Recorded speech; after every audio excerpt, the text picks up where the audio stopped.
IRGC प्रमुख ने ज़ायोनी शासन को चेतावनी दी कि अगर उसने ईरान पर हमला किया तो उसे दर्दनाक जवाबी कार्रवाई करनी पड़ेगी।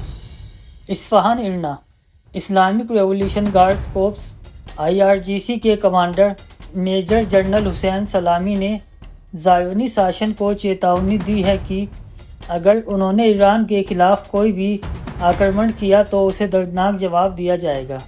शहीद मेजर अब्बास नीलफुर-रुशान के अंतिम संस्कार पर गुरुवार को बोलते हुए, जिनकी 27 सितंबर को हिजबुल्लाह प्रमुख सैयद हसन नसरुल्लाह के साथ ज़ायोनी शासन द्वारा हत्या कर दी गई थी, मेजर जनरल सलामी ने कहा कि इजरायली शासन ने गलती से सोचा था कि शहीद इस्माइल हानिया, हसन नसरुल्लाह और नीलफुर-रुशान की हत्या करके यह प्रतिरोध की दूर के लिए समस्या पैदा करेगा, लेकिन ऑपरेशन टू प्रॉमिस 2 और ईरानी मिसाइलों के इजराइल के आयरन डोम से गुजरने से उनके समीकरण बिगड़ गए।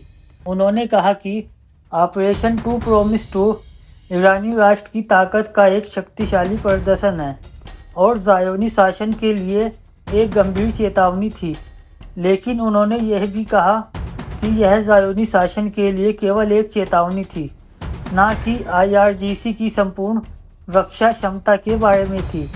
उन्होंने यह भी कहा कि ज़ायोनी शासन को मुस्लिम राष्ट्रों के विरुद्ध अपराध करने के लिए जवाब मिलेगा और इस बात पर बल दिया कि IRGC अपने दुश्मनों की कमज़ोरियों पर हमला करने में कुशल और सक्षम है।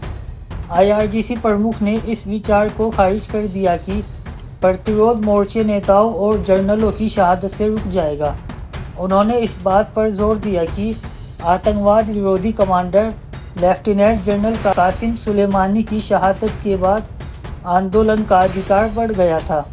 मध्य ईरान के इस्फहान में लोगों ने गुरुवार को अपने साथी इस्फहानी IRGC जनरल नीलफुर-रुशान को विदाई देने के लिए एक विशाल अंतिम संस्कार समारोह आयोजित किया था।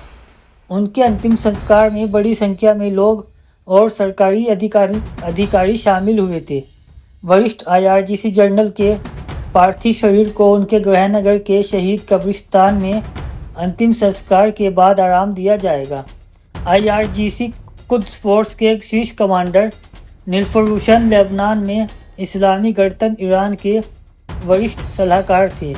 27 सितंबर को ज़ायोनी शासन ने हसन नसरुल्लाह और कई प्रतिरोध कमांडरों के साथ उनकी हत्या कर दी थी।